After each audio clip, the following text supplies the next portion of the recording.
J'ai pu constater ces derniers temps que les thèses ethnicistes étaient très à la mode. Elles étaient notamment diffusées via des vidéos sur YouTube.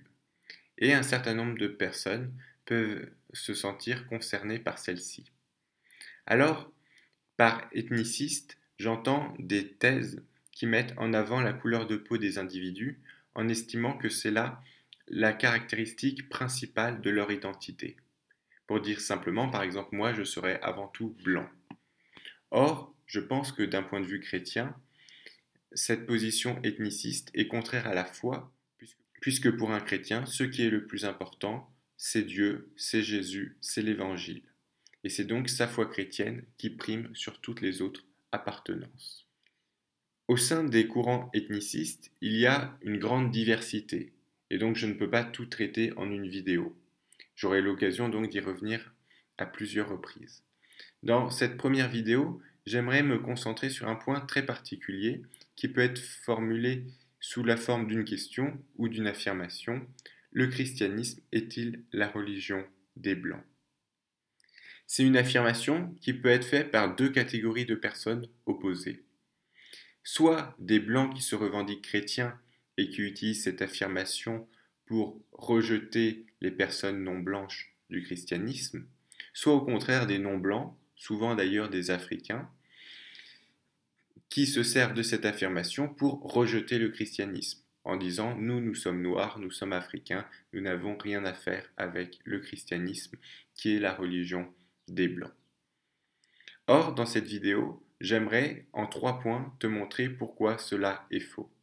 Alors, il faut préciser que en faisant cette vidéo, j'ai avant tout en tête de répondre à la seconde catégorie de personnes, qui est en ce moment celle qui diffuse le plus, notamment sur YouTube, mais que cela est aussi valable pour la première catégorie de personnes. Mais cette première catégorie, je dirais, a aussi un problème supplémentaire en tant que chrétien, puisqu'elle cautionne une idéologie raciste, et donc je reviendrai dans d'autres vidéos sur l'incompatibilité entre la foi chrétienne et le racisme. Alors donc, ces 3 points qui montrent, selon moi, que le christianisme n'est pas la religion des Blancs. Ce sont des points relevant à la fois de la théologie, premièrement, de la Bible, deuxièmement, et troisièmement, de l'histoire. Concernant la théologie, il faut tout d'abord rappeler que le christianisme est avant tout une religion de salut. Or, concernant ce salut, la Bible nous révèle deux informations essentielles. La première, c'est que toute l'humanité appartient à une seule et même race qui a été perdue et qui est maintenant sauvée par Jésus. Cette unité de la race humaine est clairement affirmée dans la Genèse. D'abord avec le récit d'Adam, au tout début de la Genèse, le récit de la création, puis ensuite avec le déluge à l'époque de Noé. Ces deux récits ont vraiment pour but principal d'affirmer l'unité et donc la solidarité de l'ensemble du genre humain.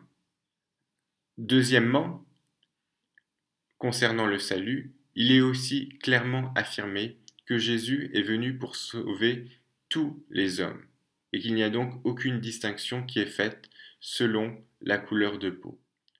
Ainsi, ce seul point théologique suffit à discréditer l'idée que le christianisme serait une religion réservée aux Blancs.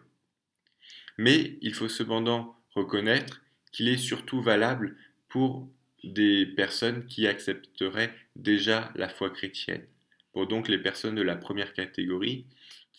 J'aimerais donc maintenant poursuivre avec 2 points concernant la Bible et l'histoire. Les récits bibliques n'accordent que peu d'importance à la couleur de peau. On a donc très peu d'informations sur la couleur de peau des différents protagonistes. Cependant, il y a quand même un certain nombre d'indices qui nous montrent que dès les origines, les Africains étaient largement présents. Pour cela, je commencerai avec Moïse et le peuple hébreu qui sort d'Égypte. Moïse, tout d'abord, il est intéressant de noter qu'il épouse 2 femmes.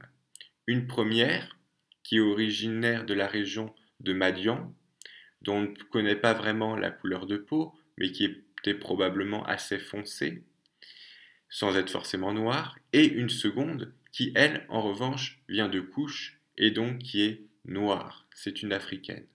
Donc déjà, Moïse a une femme noire. Par ailleurs, il nous est dit qu'avec le peuple hébreu, beaucoup d'autres personnes qui séjournaient aussi en Égypte, et probablement des travailleurs étrangers, esclaves ou immigrés, étaient sortis avec le peuple. Or, dans toutes ces personnes, il y avait forcément un certain nombre d'Africains. Et donc on voit que dès la sortie d'Égypte, le peuple élu est composé à la fois d'Hébreux et de personnes d'autres origines, dont des Africains.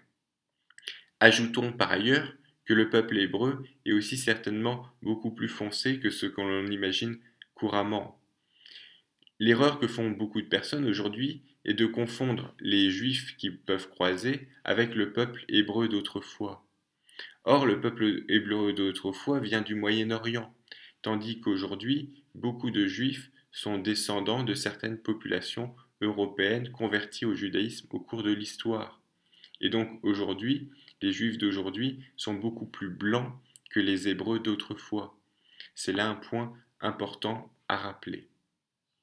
Un autre point intéressant à noter vient du Cantique des Cantiques. Le Cantique des Cantiques est un poème, alors qui est un peu complexe, mais qui décrit l'amour entre une jeune femme et un jeune homme. Et aussi bien dans la tradition juive que dans la tradition chrétienne, on considérera que cette histoire d'amour symbolise alors soit la relation entre Dieu et Israël, soit entre Christ et l'Église. Mais dans tous les cas, la jeune femme euh, qui est présente dans le Cantique des Cantiques est vue comme le symbole du peuple élu. Or, il faut noter que tout au début, on nous dit que cette jeune femme est noire. Alors, certes, cela est présenté comme quelque chose qui est un peu inhabituel, mais on voit que dans la Bible, ce qu'il y a de plus précieux sur terre, c'est-à-dire l'épouse de Dieu, l'épouse du Christ, est représentée par une femme noire. Là encore, c'est un détail qu'il est intéressant de noter. Maintenant, passons au Nouveau Testament. En venant sur terre, Jésus s'est incarné au sein du peuple judéen, et tous ses disciples étaient judéens. D'ailleurs, durant son ministère terrestre, Jésus le dit lui-même, il devait avant tout annoncer l'évangile aux Judéens. Toutefois, après sa venue au ciel, après sa montée au ciel, il ordonne aussi à ses disciples d'aller maintenant annoncer l'évangile à toutes les nations. Et les débuts de l'Église nous sont racontés dans un livre qui s'appelle Les Actes des Apôtres. Or, on constate que dans ce livre, le premier converti non judéen est un Éthiopien. Ainsi, on peut dire que le premier chrétien non judéen n'est pas un blanc, mais un noir. Alors, je ne prétends pas du tout avoir été exhaustif, on pourrait faire une étude beaucoup plus approfondie, mais avec ces quelques points, je voulais déjà montrer que dans la Bible, dès les origines, les Africains étaient présents parmi le peuple élu et parmi les personnes qui rejoignent ce peuple de Dieu. Ce dernier passage, qui relate les débuts de l'Église, me permet de faire la transition avec le troisième volet qui concerne l'histoire. Lorsque certaines personnes affirment que le christianisme est la religion des Blancs, c'est d'ailleurs certainement en se référant à l'histoire qu'ils pensent cela. En effet, pour eux, le christianisme, je parle là notamment dans le cas des ethnicistes africains, est la religion des colons importés par les Blancs en Afrique. Cela peut paraître vrai si on regarde une toute petite partie de l'histoire, en fait les années les plus récentes. Toutefois, si l'on regarde l'histoire à plus longue durée, on voit que cela est absolument faux. En fait, dans l'Antiquité, les premiers pays à s'être convertis au christianisme sont d'abord l'Arménie, puis ensuite l'Éthiopie, ce que l'on oublie beaucoup. Or, l'Église éthiopienne, qui date du IVe siècle, perdure jusqu'à nos jours. C'est-à-dire qu'il y avait déjà un royaume chrétien en Afrique, alors que la majorité de l'Europe était encore païenne. Et ce royaume chrétien, cette Église éthiopienne, arrivera à se maintenir tout au long de l'histoire jusqu'à nos jours. D'ailleurs, il n'y a encore pas si longtemps, je visitais justement une église éthiopienne à Jérusalem. Alors, il faut préciser, c'est important, que l'église éthiopienne n'était pas la seule église africaine. Même en mettant de côté ce qu'on appelle l'Afrique blanche, il y avait d'autres églises africaines, mais qui ont malheureusement disparu à cause notamment de la conquête musulmane. Mais ça, je t'en parlerai dans d'autres vidéos quand je ferai l'histoire, quand je referai plus de vidéos sur l'histoire de l'Église. Premièrement, on peut donc déjà affirmer qu'il y avait une présence chrétienne en Afrique depuis l'Antiquité, une Église africaine autochtone et qui a perduré jusqu'à nos jours, donc bien avant la venue des Européens. Le deuxième point qu'il est important de souligner, c'est que l'histoire n'est jamais linéaire. Si à un moment donné, les Européens ont été majoritairement chrétiens et ont été les plus missionnaires, cela ne veut pas dire qu'ils le seront toujours. Dans le passé, certes, les pays européens ont été fortement marqués par le christianisme, même s'ils n'en ont pas toujours fait un bon usage. Et je pense que c'est une bonne chose. Mais on constate aujourd'hui qu'il y a un fort rejet en Europe du christianisme. Ce rejet d'ailleurs est en partie justifié parce que l'Église a pu faire un mauvais usage de l'Évangile. Et en dénonçant ce mauvais usage, souvent les Européens ont, comme on dit, jeté le bébé avec l'eau du bain et se sont complètement rebellés contre Dieu parce qu'ils n'ont pas su faire la distinction entre Dieu, Jésus et les mauvaises actions de ses disciples. Quoi qu'il en soit, ce qu'on peut constater aujourd'hui, et même si on peut le déplorer, il y a en Europe surtout, mais je dirais presque en général en Occident, un rejet du christianisme. Alors qu'au contraire, il se développe fortement dans d'autres régions du monde, en Asie ou en Afrique par exemple. Et donc, si effectivement, dans le passé, les Européens ont pu être majoritairement chrétiens, au moins de nom, et ont pu diffuser le christianisme, il n'est pas du tout dit qu'à l'avenir, ce sont encore eux qui le feront.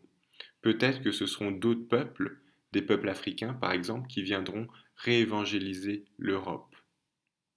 En tant que chrétien européen, j'aime bien sûr profondément l'Europe et mon pays même, la France, mais je ne peux pas garantir que les Français ou les Européens seront fidèles à la foi chrétienne.